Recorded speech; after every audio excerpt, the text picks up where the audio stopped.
গাছে কি করো? গাছি আমার ঘর, আমি তো গাছেই থাকি। গাছ থেকে নামো। না, আমি নামবো না। আব্বা, এত চিল্লাচিল্লি করতেছিস কেন? আমার বউ গাছে আব্বা। তোর বউ গাছে থাকবো কেন? তোর বউ তো তোর পাশে। এখন চুপ করে দাঁড়িয়ে আছিস কেন?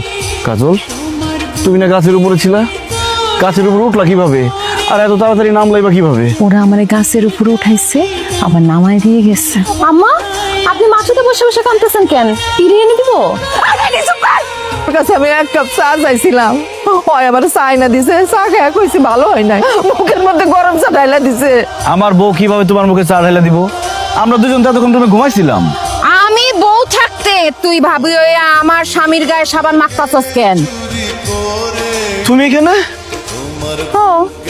তাহলে পুকুরে ভাবিরে পানিতে চুবাইতেছে তোমার মতো দেখতে শেখে। কাজল একজন মানুষ হইয়া একই সময়ে দুই জায়গায় কিভাবে থাকবে? আমার মনে হয় তোমাদের কোনো ভুল হইতেছে। মালিক, আমাকে কোন রকম কোনো ভুল হইতেছে না। আব্বা আসেন। না না, তুমি যাও, তুমি যাও। এখন কি হইলো?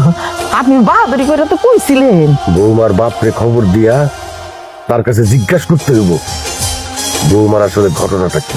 ওরে আল্লাহ রে, বাসর রাতে তাহলে সে যে গাছে উঠছে এটা আমি সত্যি দেখছি। তার মানে আমি সংসার করতেছি। আমি এতদিন যা করছি নাটক করছি। তুমি আমার সাথে নাটক করছো? ফারজানা ভাবি তোমার কে?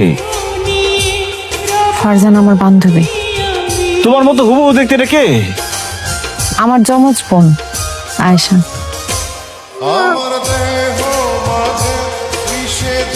তুমি জিগাইতেছিলে না একই সময় আমি দুই জায়গায় কেমনে থাকতাম? এক জায়গায় থাকতাম আমি, আর আরেক জায়গায় অ্যাটাক দিত আমার বোন। দুলা ভাই, ফারজানা শুধু কাজলের বান্ধবী ছিল না, আমার বান্ধবীও ছিল। ফারজানার আমিও খুব কষ্ট পাই। এর জন্য আমি আর কাজল মিলে সিদ্ধান্ত নিয়েছিলাম